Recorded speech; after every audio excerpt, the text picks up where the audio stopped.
عن أبي هريرة رضي الله تعالى عنه قال قال رسول الله صلى الله عليه وسلم আবু হুরায়রা রাদিয়াল্লাহু তাআলা আনহুর বর্ণনা, আল্লাহ নবী বলেন, বাইনামা রাজুলুন ইয়ামশি বিতরিক ওয়াজাদা গুসনিন আলা শাওয়াজাদা গুসনা শাওকিন ফিত তরিক বা আলা তরিক। নবীজি বলেন, এক ব্যক্তি রাস্তা দিয়ে হাঁটতেছে, হাঁটতে হাঁটতে হঠাৎ একটা কাঁটাযুক্ত ডাল পেয়ে যায়।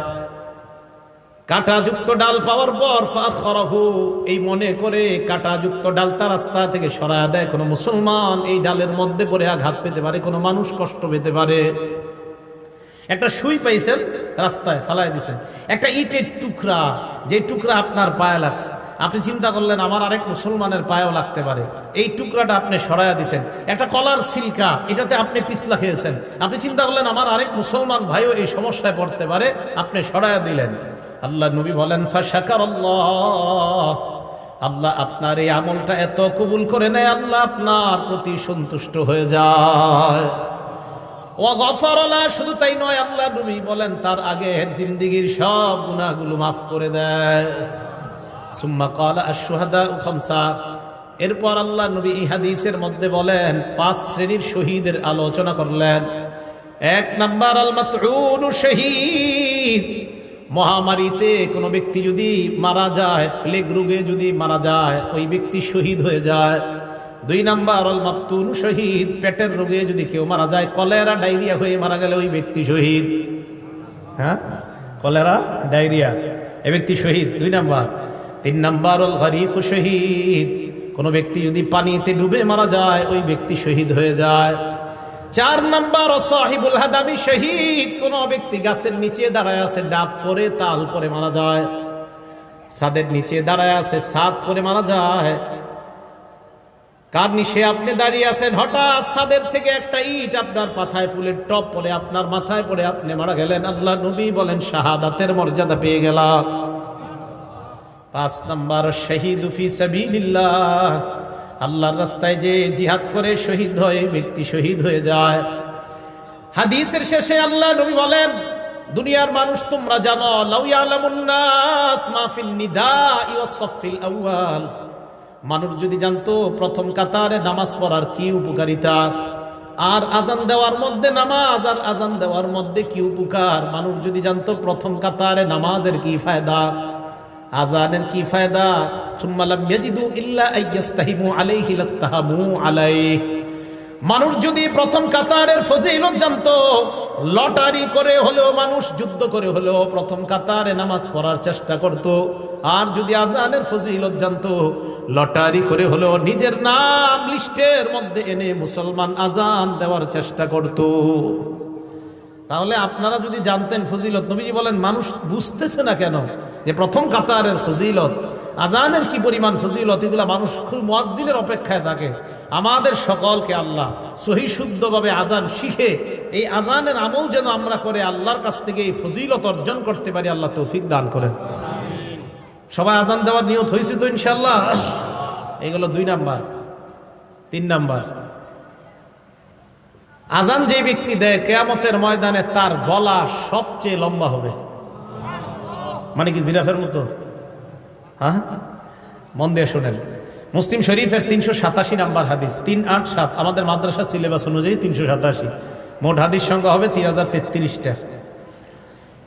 এই হাদিসের বর্ণনাকারী তলহা ইবনে ইয়াহইয়া। এই তলহা ইবনে ইয়াহইয়া ওনার চাচা থেকে বলেন, ওনার চাচা বলেন, কুনতু ইনদা মুআবিয়া ইবনে আবি সুফিয়ান রাদিয়াল্লাহু তাআলা আনহুমা।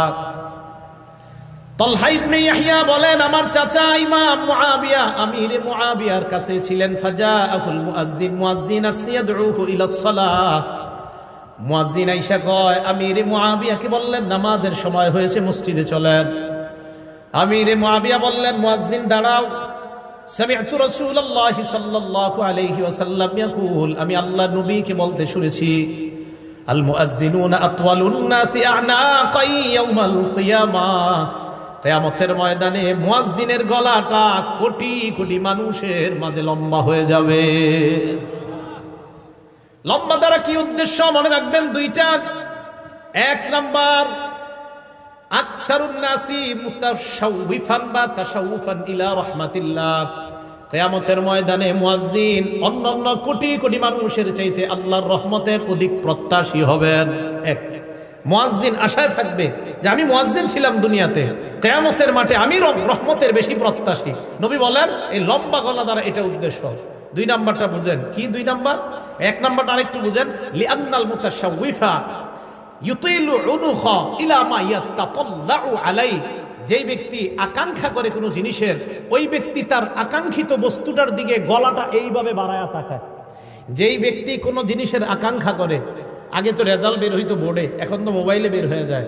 আগে যখন পরীক্ষার রেজাল্ট দিত আমরা হাসি উল্লাস করতে করতে স্কুলে যাইতাম আমাদের রেজাল্ট দেখার জন্য।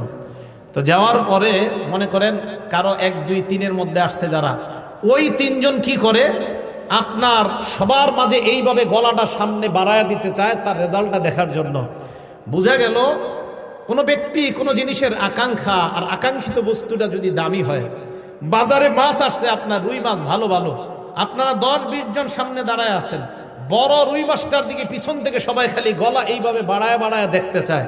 বোঝা গেল আকাঙ্ক্ষিত জিনিস, যেই জিনিসটা মানুষ কামনা করে ওইটার দিকে গলাটা একটু আগে বাড়ায়। তাই আল্লাহ রসুল বলেন কিয়ামতের ময়দানে মুয়াজ্জিনকে আল্লাহ এত রহমত দান করবেন, এত সওয়াব দিবেন যে সে তার সওয়াবের জন্য বারবার গলাটা আল্লাহ রহমতের দিকে এমন করতে। কি মনে থাকবে সবার? এটা হলো লম্বা গলা। 2 নাম্বার, কিয়ামতের ময়দানে মুয়াজ্জিন নেতা হবে। সুবহানাল্লাহ, কি হবে? নেতা। ওয়াল আরাবু তাসিফু, আরবরা নেতাকে তাসিফু সাদাতা বিতুলিল উলু, আরবরা কখনো কখনো নেতাকে বলে লম্বা গলাওয়ালা। আরবরা কখনো কখনো লম্বা গলা দ্বারা নেতা উদ্দেশ্য করে থাকে। আল্লাহ রাসূল এই হাদিসের মাধ্যমে দ্বিতীয় অর্থ বুঝায়, ও মুসলমান, কিয়ামতের ময়দানে মুয়াজ্জিন তো নেতৃত্বের আসন গ্রহণ করবে। আপনারা চাই স্টলে একজন আরেকজন ইনশাল্লাহ এই কথাটা বুঝাইতে পারবেন না? এলাকার ভাষায় বুঝাই দিবেন। আমরা গীবত শেখায়ত করব না, আমরা এইগুলো আলোচনা করব ইনশাআল্লাহ। আল্লাহ আমাদেরকে তৌফিক দান করেন। এটা গেল আপনার লম্বা গলার ব্যাখ্যা। তাহলে 3 নাম্বার, কিয়ামতের ময়দানে মুয়াজ্জিনের গলাটা হবে সবচেয়ে লম্বা। 4 নাম্বার ফজিলত, আশ-শাইতানু ইয়াফিরু মিনাল আযান, আজান দিলে শয়তান দৌড়ায় পালায়। সুবহানাল্লাহ, আজান দিলে শয়তান দৌড়ায় পালায়। এখন একটা হাদিস শোনাবো, হাদিস শোনার পরে সত্যি করে বলবেন আপনাকে এই অবস্থা হয় কিনা। আগে হাদিসটা শুনেন। সহিহ বুখারী হাদিস নাম্বার 608 নাম্বার হাদিস। এই হাদিসের বর্ণনাকারী আবু হুরায়রা রাদিয়াল্লাহু তাআলা আনহু, তিনি বলেন, আন আবি হুরায়রা রাদিয়াল্লাহু তাআলা আনহু قال قال رسول الله صلى الله عليه وسلم إذا نودي للصلاة أدبر الشيطان وله درات। আজান যখন দেওয়া হয় শয়তান পিছনের রাস্তায় হাওয়া ছাড়তে ছাড়তে পালায়। সুবহানাল্লাহ। হাত্তা লা ইয়াসমা'আত তাযীন, এমন দূরত্বে চলে যায় যে দূরে গেলে আর আজান শোনা যায় না। এই জন্য মাইকের আজানের আওয়াজ যত দূরে যাবে শয়তান এই পরিমাণ দূরে চলে যায় যেন আর আজানের আওয়াজ শোনা না যায়। এরপরে দেখেন, হাত্তা ইযা কদান নিদা, মুয়াজ্জিন সাহেব যখন আজান শেষ করে, আকবালা, শয়তান আবার আয়েশা মসজিদের আশেপাশে ঘুরতে থাকে আর মুসল্লিদের অপেক্ষা করতে থাকে, আসো মুসল্লিরা আসো। হাত্তা ইযা সুওয়িবা বিস-সালাহ, এরপর যখন আজান ইকামত দেওয়া হয়, কি ইকামত দেওয়া হয় না, আদবার, শয়তান আবার পালায়। হাত্তা লা ইয়াসমা'আত তাসবিহ, ইকামত যেন শোনা না যায় এই দূরত্ব পালায় যায়। হাত্তা ইযা কদাত তাসবিহ, ইকামত শেষ হলে আবার শয়তান দৌড়ে আসার পর হাত্তা ইয়াখতুরা বাইনাল মারই ওয়া নাফসিহি, মানুষের মাঝে আর তার নফসের মাঝে শয়তান বৈশা ধোঁকা দেওয়ার চেষ্টা করে। আর শয়তান ওই ব্যক্তিকে বলে, উযকুর কাযা ওয়া কাযা লিমা লাম ইয়াযকুর। শয়তান মুসল্লিকে বলে, ওইটা স্মরণ কর, ওইটা স্মরণ কর, যেগুলো নামাজের বাহিরে মুসল্লির কোনোদিনও স্মরণ হয় না। এই হাদিসের অনুবাদ এটা। শয়তান মুসল্লিরে কয়, এটা স্মরণ কর, ওইটা স্মরণ কর, লিমা লাম ইয়াযকুর, যেটা এই মুসল্লি জিন্দিগিতেও স্মরণ করে না নামাজে। যেমন আপনি নামাজে দাঁড়াইছেন, আপনার বয়স বর্তমানে 31 বছর 32 বছর, শয়তান আপনার বলবে, তুই যে 7 বছর বয়সে তোকে ডেঙ্গাটা দিয়ে হাঁটছিলি মনে আসেনি, আচ্ছা কি দরকার আছে এটা এখন মনে করানো? এইগুলা ফাউ জিনিস শয়তান আপনাকে মনে করাবে নামাজে। তো রাসূল বলেন, শয়তান আপনাকে বলবে, উযকুর কাযা ওয়া কাযা লিমা লাম ইয়াযকুর, তোমার এমন এমন জিনিস শয়তান মনে করাবে যেগুলো তোমার জিন্দেগিতেও মনে পড়ে না। এবার সত্যি করে বলেন তো এরকম জিনিস আসে কিনা নামাজে? নামাজে দেখবেন যত আজগুবি, আপনার নামাজে মনে হবে আমি যদি বিল ক্লিনটন হইতাম, আচ্ছা কি দরকার আছে আপনার এটা মনে হওয়ার? এইগুলা শয়তান আপনাকে নামাজে এরকম মনে করাবে। তো রসুল আকরাম সাল্লাল্লাহু আলাইহি সাল্লাম বলেন শয়তান আজান শুনলে পালায়। তাহলে বলেন তো যে জিনিসের মাধ্যমে শয়তানকে দৌড়ের উপর রাখা যায় এই আমলটার নাম কি? আজান। সবাই বলেন এই আমলের নাম কি? তো আমরাও চাই না, আমরাও ইনশাল্লাহ একদিন আমাদের এই অস্ত্র দিয়ে শয়তানকে দৌড়ের উপর রাখবো। কারা কারা চাই ইনশাল্লাহ? তাহলে অন্তত জীবনে একদিন হলে আজান দিয়েন, যেন আপনার আজানে শয়তান দৌড়ের উপর থাকে। আল্লাহরে বলতে পারবেন আল্লাহ ওরে একদিন দৌড়ের উপর আমি রাখছি। এখন কথা হলো শয়তান আজান শুনলে কেন পালায়? দুই কারণ। বলেন কয় কারণ? হ্যাঁ মনে রাখবেন। এক নাম্বার, শয়তান আজান শুনলে পালায় এই কারণে পালায় হাত্তা লা ইয়াশহাদা লিল মুআজ্জিন ইয়াউমাল কিয়ামাহ। শয়তান যেন কিয়ামতের ময়দানে মুয়াজ্জিনের পক্ষে সাক্ষী না দেয়, তাই শয়তান পালায়। হাদিসে আসছে আজান যেই শুনবে সেই সাক্ষী দিবে। তো শয়তান যদি শুনে ও তো সাক্ষী দিতে হবে, তাই শয়তান পালায়া যায় যেন মুয়াজ্জিনের পক্ষে আল্লাহর কাছে সাক্ষী দেওয়া না লাগে। এক নাম্বার এই কারণে পালায়। দুই নাম্বার, শয়তান পালায় ইবনে হাজার আসকালানী রহমতুল্লাহ আলাই বুখারী শরীফের ব্যাখ্যা গ্রন্থ লেখছে ফাথুল বারী 2 নম্বর খণ্ড 87 নম্বর পৃষ্ঠায় উনি লেখেন লিআন্নাল আযানা দুআউন ইলাস সালাতিল মুশতামিলা। কেননা আজান এমন এক আহ্বান, যে আহ্বান মানুষকে নামাজের দিকে ডাকে। এমন নামাজ যেই নামাজ মুশতামিলাতুন আলা সুজুদিল্লাযী আবাহ, যেই নামাজের মধ্যে সেজদা আছে, আর ওই সেজদা শয়তান অস্বীকার করেছে আল্লাহর সামনে। আল্লাহ বলছিল উসজুদু লি আদম, শয়তান সেজদা করে নাই। আল্লাহ বলছে শয়তানকে, ইবলিসকে বলছে উসজুদু লি আদম, আদমকে সেজদা করো। ইবলিস সেজদা করে নাই। বলেন তো মুয়াজ্জিন আজান দিলে আমরা যে ইবাদত করতে যাই এটার নাম কি? নামাজ। নামাজের মধ্যে সেজদা আছে না নাই? তো যেই নামাজে সেজদা আছে এমন নামাজের আহ্বান শয়তান এই জন্য শুনতে চায় না যে তোরা এমন এক কাজ করবি একটু করে সেজদা, যেই সেজদা অস্বীকার করার কারণে আল্লাহ আমারে জান্নাত থেকে বের করছে। আমি এমন আজান শুনতে চাই না, তাই শয়তান আজান শুনলে পালায়া যায় যেন ও আপনার আর আমার বন্ধু না হয়। কারণ ও তো সেজদা অস্বীকার করে, আমরা সেজদা স্বীকার করি, ও অস্বীকার করার জন্য পালায়া যায়। এই দুই কারণে শয়তান পালায়। এক নাম্বার, কিয়ামতের ময়দানে যেন সাক্ষী দেওয়া না লাগে। দুই নাম্বার, নামাজের যে সেজদা, এই সেজদা তো শয়তান অস্বীকার করে আর আমরা স্বীকার করি। শয়তান পালায় এই কারণে, মুয়াজ্জিন তুমি যে নামাজের দিকে ডাকতেছো আমি তো এই নামাজ স্বীকারই করি না, তাই আমি শুনতেও চাই না, তাই শয়তান পালায়। মনে থাকবে শয়তান কেন পালায়? আল্লাহ আমাদেরকে মনে রাখার তৌফিক দান করে। 5 নাম্বারটা মন দিয়ে শুনেন। মুয়াজ্জিন সাহেবের আজান যতটুকু পরিমাণ যায়, মুয়াজ্জিনের আজান যতটুকু পরিমাণ যায়, জিন ইনসান ওয়ালা কুল্লু শাইইন, যত জিনিস শুনে সবাই মুয়াজ্জিনের পক্ষে কিয়ামতের ময়দানে সাক্ষী দিবে। বুখারী শরীফের 609 নম্বর হাদিস। এই হাদিসের মধ্যে আবু সাঈদ খুদরি রাদিয়াল্লাহু তাআলা এক ব্যক্তিকে ডাক দিয়ে বললেন ইন্নী আরাকা তুহিব্বুল গনামা ওয়াল বাদিয়া, আমি দেখতেছি তুমি বন জঙ্গল এবং রাখালগিরি করা অনেক পছন্দ করো। এই কথা শোনার পর এই ব্যক্তি বললেন হ্যাঁ, রাখালগিরি করা এটা আমার অনেক পছন্দ, বন জঙ্গল আমার অনেক পছন্দ। আবু সাঈদ খুদরি বললেন ফাইদা কুনতা ফি গনামিকা আও বাদিয়াত, তুমি যখন রাখালগিরি করবা অথবা বন জঙ্গলের মধ্যে থাকবা, নামাজের জন্য যখন আজান দাও, ফারফা সাওতাক, তোমার আজানের আওয়াজটা উঁচু করবা। ওই ব্যক্তি বলেন আজানের আওয়াজ উঁচু করব কেন? আবু সাঈদ খুদরি বলেন ফাইন্নাহু লা ইয়াসমাউ মাদা সাওতিল মুআজ্জিনি জিন্নুন ওয়ালা ইনসুন ওয়ালা শাইউন ইল্লা শাহিদা লাহু ইয়াউমাল কিয়ামাহ, কেননা মুয়াজ্জিনের আজানের আওয়াজ জিন ইনসান এবং যারাই শুনতে পায় কিয়ামতের ময়দানে আল্লাহর কাছে মুয়াজ্জিনের পক্ষে সাক্ষী হয়ে যায়। তুমি আজান বন জঙ্গলে দিলেও উঁচু আওয়াজে দিবা। কেন দিবা?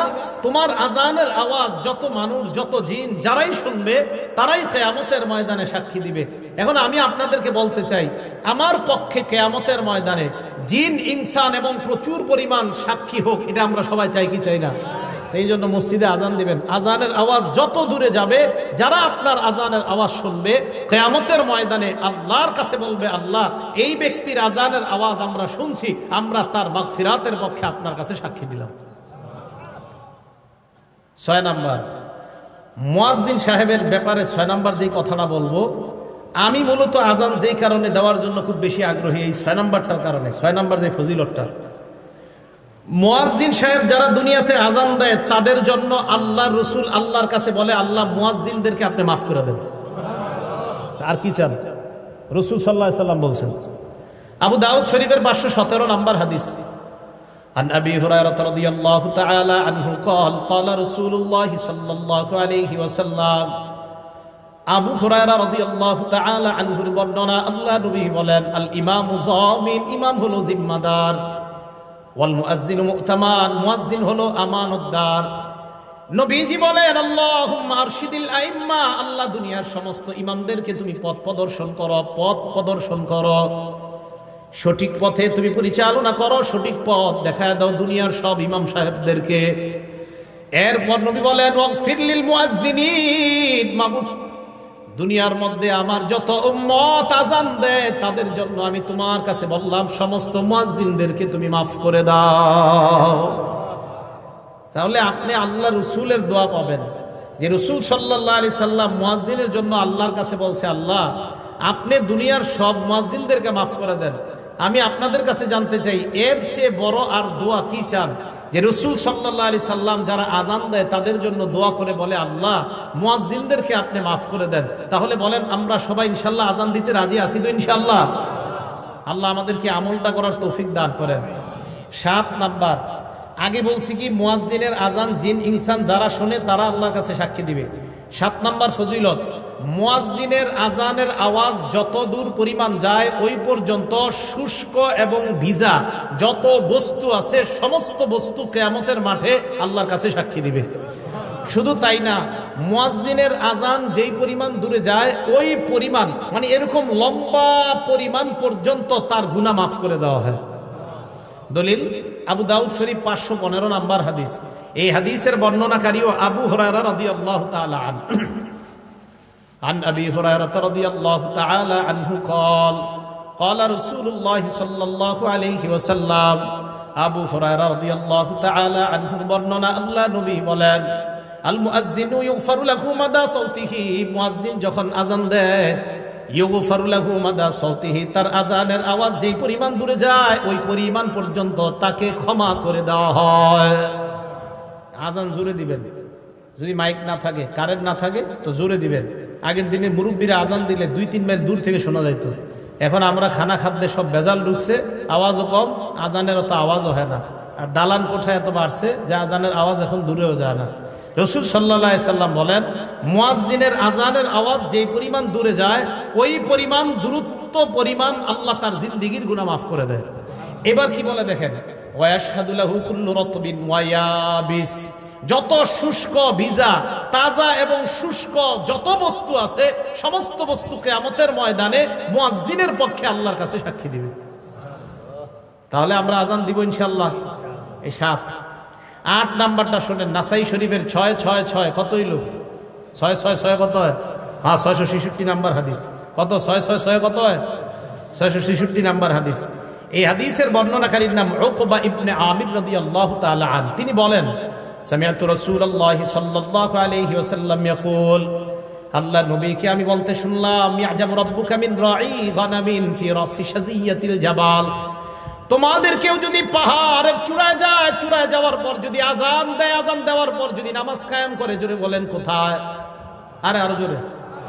তোমাদের কেউ যদি পাহাড়ে যায়, যাওয়ার পর পাহাড়ে যদি আজান দেয়, এই পাহাড়ে যে ব্যক্তি যায় ওই রাখালকে দেখে আল্লাহ আশ্চর্য হয়ে যায়। সুবহানাল্লাহ। রাখাল পাহাড়ের উপরে গেছে, আল্লাহ তাকে দেখে আশ্চর্য হয়। কেন? ফায়ুআযযিনু লিস-সালাহ, নামাজের সময় হলে সে আজান দেয়। ওয়ায়ুকিমুস-সালাহ, নামাজ কায়েম করে। ফায়াকুলুল্লাহ, আল্লাহ ফেরেশতাদেরকে বলে, উনজুরু ইলা আবদি হাযা, আমার এই রাখাল বান্দার দিকে তাকাও, পাহাড়ের উপর আসছে, আজান দিছে, নামাজ আদায় করছে, নামাজ কায়েম করছে। গফারতু লিআবদি, ফেরেশতারা তোমরা সাক্ষী থাকো, আমি আমার এই বান্দাকে মাফ করে দিলাম। ও আদখালতুহুল জান্নাহ, আমি আল্লাহ তাকে জান্নাতে প্রবেশ করায়া দিলাম। কোন ব্যক্তি পাহাড়ে গেছে, পাহাড়ে গিয়ে আজান দিছে, আজান দিয়ে নামাজ পড়ছে, আল্লাহ আশ্চর্য হয়ে যায়। রাখালকে দেখে আল্লাহ আশ্চর্য হয়। ইয়াজাবু রাব্বুকা মিন রাই গানাম ফি রাসি শাজিয়াতিল জাবাল, পাহাড়ের চূড়ায় শৃঙ্গে ওঠে কোন রাখাল আজান দেয়, নামাজ কায়েম করে, তাকে দেখে আল্লাহ আশ্চর্য হয়ে ফেরেশতাদেরকে বলে, আমার বান্দা দেখো পাহাড়ের উপর আইসা আমারে ভুলে না, আজান দেয়, নামাজ কায়েম করে, ফেরেশতারা সাক্ষী থাকো, আমি তাকে মাফ করে দিলাম, আমি তাকে জান্নাতি বানায় দিলাম। আজান দিবেন তো? 9 নাম্বার ফজিলত। এই জায়গায় আপনারা আজান দিছেন বা এখন মোটামুটি প্রায় সময় দেন কারা কারা? মাশাআল্লাহ, হাত নামান। 12 বছর যদি টানা আজান দেন, কয় বছর বলেন জোরে, কয় বছর? 12 বছর। তা আমারই অর্জন করতে মন চাই এই ফজিলত। আপনারা তো খালি দাওয়াত দেন, দাওয়াত না দিলে আজান দিতে হবে মসজিদে, সমস্যা কি? হ্যাঁ সমস্যা। আমি যে মসজিদ তাফসীর করি ওখানে বললাম তো মাঝে মাঝে আজান দেওয়ার চান্স নেই। আজান দেওয়া অনেকে শরম মনে করে, নাউজুবিল্লাহ, আস্তাগফিরুল্লাহ, ইন্না লিল্লাহ, এরা মনে করে শরমের ব্যাপার আজান দেওয়া, ছি ছি।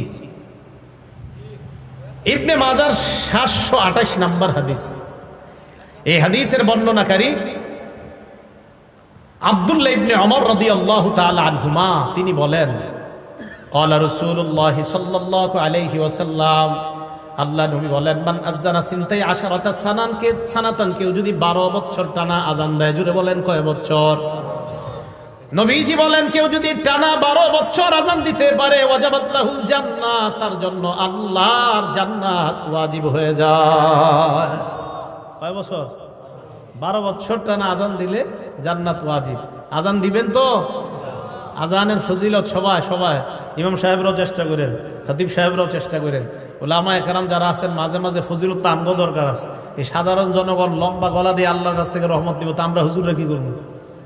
আমাদেরও দরকার আছে ফজিলত। 9 নাম্বার। 10 নাম্বার, এটা আজীব এক ফজিলত। মুয়াজ্জিনের আজান শুইনা যারা নামাজে আসবে, এই নামাজিরা নামাজ পড়ে যে পরিমাণ সওয়াব পাবে, মুয়াজ্জিন একা সেই সওয়াব সব পাবে। তাবরানী শরীফ 2 নাম্বার খন্ড 288 নাম্বার পৃষ্ঠা। এই পৃষ্ঠায় আসছে আবু উমামা বাহিলী রাদিয়াল্লাহু তাআলা আনহুর বর্ণনা। দেখেন কি কয়, আজরুহু আজরু মান সাল্লা মাআহ, আজরুহু আজরু মান সাল্লা মাআহ, মুয়াজ্জিনের প্রতিদান ওই পরিমাণ যেই পরিমাণ মুসল্লি তার সাথে নামাজ পড়েছে, তারা যেই পরিমাণ সওয়াব পাবে, মুয়াজ্জিন ওই পরিমাণ সওয়াব আল্লাহর কাছ থেকে পাবে। তাহলে আজান আর দিন না, নাকি দিবেন ইনশাআল্লাহ? আজান সবাই দেওয়ার চেষ্টা করবেন, সহি শুদ্ধভাবে আলেমদের কাছ থেকে শিখবেন, শিখার পর আজান দেওয়ার চেষ্টা করবেন। আল্লাহ আজানের এই ফজিলতগুলা, ফাজাইলগুলা আমাদের সকলকে অর্জন করার তৌফিক দান করেন। তাহলে আজান দেওয়ার চেষ্টা আমরা ইনশাল্লাহ করবো। চান্স দিব তো ইনশাল্লাহ? আসলে সত্যি করে মন থেকে বলেন তো, কাদের কাদের এখন মনে হইতেছে না ইনশাল্লাহ এই ফজিলতটা আমরা অর্জন করা দরকার? সত্যি সত্যি দরকার তো? এই আমলটা কইরেন। দুনিয়ার শ্রেষ্ঠ কথা, হাইয়া আলাস সালাহ হাইয়া আলাল ফালাহ, আসো কল্যাণের দিকে, আসো নামাজের দিকে, এর চেয়ে আর উত্তম কথা আর কি হতে পারে?